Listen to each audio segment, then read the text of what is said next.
Hello दोस्तों, कैसे आप सब दोस्तों। जब भी आप कहते हैं कि आपने म्यूचुअल फंड में 5 साल के लिए इन्वेस्ट किया है और आपको करीब करीब 20% रिटर्न्स मिले हैं, तो इसका मतलब क्या होता है? क्या इसका मतलब यह है कि आपका इन्वेस्टमेंट 5 साल में 20% ग्रो हुआ है, या फिर इसका मतलब यह है कि आपका इन्वेस्टमेंट हर साल 20% ग्रो हुआ है 5 साल के लिए?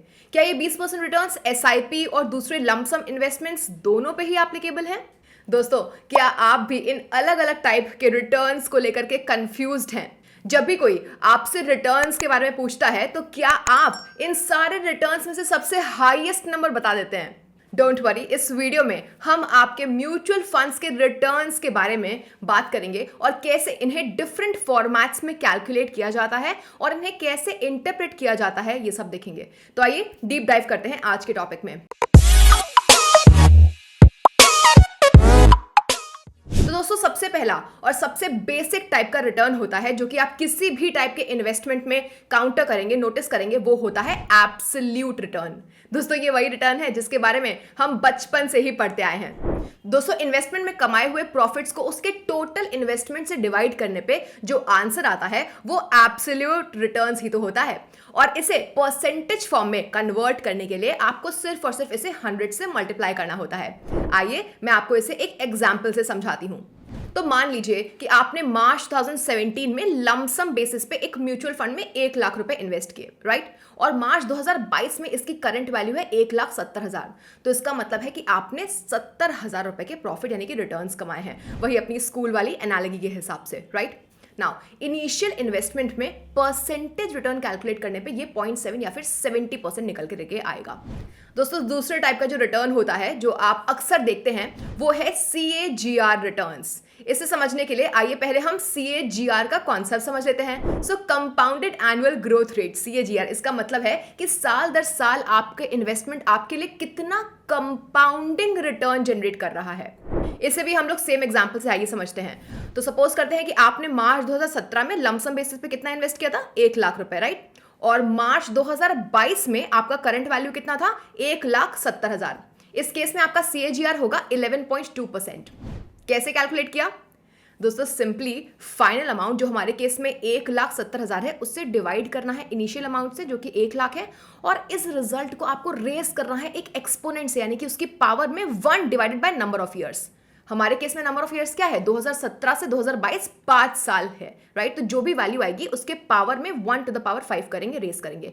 लेकिन इसका मतलब ये नहीं है कि हमारा इन्वेस्टमेंट हर साल 11.2% से बढ़ रहा है। ना ना ना, ऐसा भी हो सकता है कि किसी एक साल में आपका इन्वेस्टमेंट नेगेटिव रिटर्न्स दे रहा है और अगले कॉन्सिक्वेंट ईयर्स में एवरेज से ज्यादा रिटर्न्स दे रहा है, जिससे कि आपका जो पिछले साल का डाउनसाइड था यानी कि जो लॉस था वो कॉम्पनसेट हो गया। ठीक है, इसलिए हम कह सकते हैं कि जो CAGR है वो रिटर्न्स की वोलैटिलिटी को कंसिडर नहीं करता, ये डाउनसाइड है। दोस्तों, आजकल ना ट्रेलिंग रिटर्न्स यानी कि पिछले 1 साल, 3 साल, 5 साल, 10 साल या फिर सभी के इन्वेस्टमेंट, जब से आपने इन्वेस्टमेंट स्टार्ट किया है तब के रिटर्न्स आसानी से मिल जाते हैं।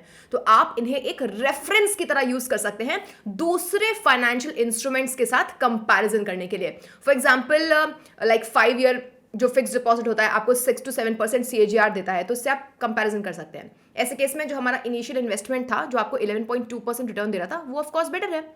दोस्तों, अब हमने देखा कि एनुअल रिटर्न के कंपैरिजन में CAGR एक अच्छा इंडिकेटर है, क्योंकि इस फॉर्मूला में यह भी कंसिडर होता है कि आप कितने साल तक फंड में इन्वेस्टेड रहते हो। लेकिन इसका एक ड्रॉबैक ये है, आपने देखा कि ये वोलैटिलिटी को कंसिडर नहीं करता।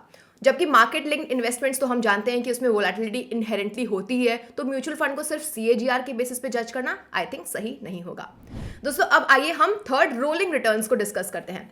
तो दोस्तों, इस मेथड में आपको CAGR रिटर्न्स की सीरीज मिलेगी। फॉर एग्जाम्पल 5 साल के पीरियड को 12 मंथ के रोलिंग पीरियड में की सीरीज में आप ब्रेक कर दीजिए।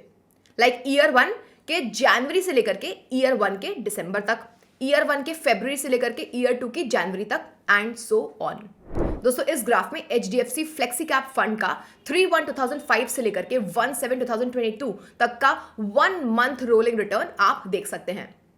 दोस्तों, टेबल में आप फंड की परफॉर्मेंस देख सकते हैं, जैसे कि आप देख सकते हैं कि दिए गए टाइम फ्रेम में 34.45 टाइम्स फंड ने नेगेटिव रिटर्न्स दिए हैं और वैसे ही 6.66 टाइम्स फंड ने अराउंड 10 से 20% रिटर्न्स दिए हैं। तो आपका फंड कितना ज्यादा रिटर्न दे रहा है ये दिखाने के साथ साथ आपका फंड कितना कंसिस्टेंटली रिटर्न दे पा रहा है आप ये भी देख पा रहे हैं। तो रोलिंग रिटर्न्स का ये मतलब नहीं है कि आपके फंड्स के परफॉर्मेंस को एक सिंगल नंबर देकर के उससे जज किया जा रहा है, नहीं, रादर रोलिंग रिटर्न एक सीरीज ऑफ रिटर्न्स है over a period of time. अभी जो हमने एग्जाम्पल देखा उसमें हमने 5 इयर्स पीरियड को 12 मंथली रोलिंग पीरियड्स में ब्रेक किया, लेकिन आप इसे किसी भी पीरियड में ब्रेक कर सकते हैं। अब बात करते हैं कि क्या जब आप लमसम मोड में इन्वेस्टमेंट करते हैं और जब आप एसआईपी में इन्वेस्ट करते हैं तो आपको सेम रिटर्न्स मिलते हैं क्या? इसका जवाब है क्लियर कट नो। आपको दोनों मोड में इन्वेस्ट करने से अलग अलग रिटर्न्स मिलते हैं। तो अब अगर एसआईपी मोड में इन्वेस्ट किया जा रहा है तो हम फंड की परफॉर्मेंस कैसे समझ सकते हैं? उसके लिए आपको XIRR मेट्रिक चेक करना पड़ेगा। दोस्तों, ट्रेलिंग और रोलिंग रिटर्न्स उन इन्वेस्टमेंट्स पे एप्लीकेबल होगा जिन्हें एक टाइम पीरियड पे इन्वेस्ट और होल्ड किया जाए। इनमें मेन प्रॉब्लम यह है कि वो पीरियोडिक इन्वेस्टमेंट और विड्रॉल्स इनको कंसिडर नहीं करते हैं। अब हम और आप जैसे लोग जो हैं वो लमसम मोड की बजाय हो सकता है कि वन गो में इन्वेस्ट करने की प्लेस पे स्मॉलर अमाउंट्स को पीरियोडिक मैनर में लॉन्ग ड्यूरेशन के लिए इन्वेस्ट करना पसंद करें। इसलिए यहां पे दोस्तों XIRR या फिर IRR पिक्चर में आता है। इंटरनल रेट ऑफ रिटर्न या फिर extended internal rate of return दोनों सेम ही चीज है। इट्स जस्ट दैट कि XIRR एक फंक्शन है जो कि एक्सेल में यूज होता है और काफी वाइडली पॉपुलरली यूज होता है। XIRR आपको आपके सारे इन्वेस्टमेंट्स और तो और विड्रॉल्स जो आपने डिफरेंट टाइम फ्रेम में किए हैं उन्हें कंसिडर करते हुए एक एनुअलाइज्ड रिटर्न देता है। XIRR सभी इन्वेस्टमेंट्स के CAGR को कंसिडर करते हुए आपको एक सिंगल एनुअलाइज्ड रिटर्न निकाल के देता है।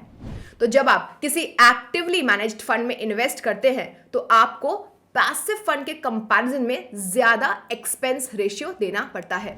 बात करें तो एक पैसिव स्कीम वो होती है जो बस बेंचमार्क की परफॉर्मेंस को बस रेप्लिकेट कर देती है, राइट, उसको रेप्लिकेट करने की कोशिश करती है अपने पोर्टफोलियो में सिमिलर स्टॉक्स रखते हुए।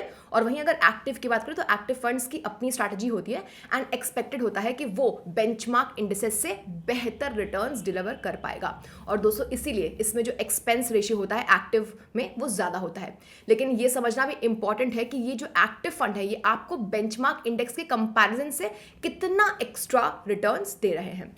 इससे आपको आपके फंड के रिलेटिव रिटर्न्स पता चल पाएंगे। तो रिटर्न्स कंपेयर करते टाइम ये जरूर ध्यान में रखिएगा कि आप जिस रिटर्न स्टेटेड बेंचमार्क से कंपैरिजन कर रहे हैं वो PRI यानी कि प्राइस रिटर्न इंडेक्स वेरिएंट में है या फिर वो TRI यानी कि टोटल रिटर्न इंडेक्स वेरिएंट में है। आपको बता दें कि जो PRI है, प्राइस रिटर्न इंडेक्स, वो सिर्फ अपनी सिक्योरिटीज जिनसे ये इंडेक्स बना हुआ है उनका प्राइस मूवमेंट यानी कि सिर्फ capital gain capital losses consider करता है।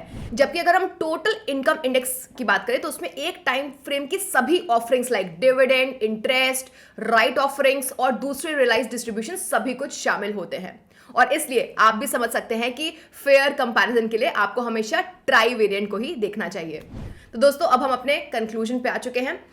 तो इन्वेस्टमेंट के लिए फंड एसेस करते वक्त कोई भी एक स्पेसिफिक पैरामीटर नहीं है जिस पे आपको रिलाय करना चाहिए, रादर आपको सभी पैरामीटर्स के कलेक्टिव बेस्ट रिजल्ट्स लेने चाहिए। क्योंकि अब हमने समझ लिया है कि एक म्यूचुअल फंड को जज करने के लिए डिफरेंट टाइप ऑफ रिटर्न्स के अपने अपने सिग्निफिकेंसेस और अपनी अपनी वैल्यूज होती हैं। होपफुली आपको ये वीडियो अच्छा लगा। मिलते हैं नेक्स्ट वीडियो में। Bye bye.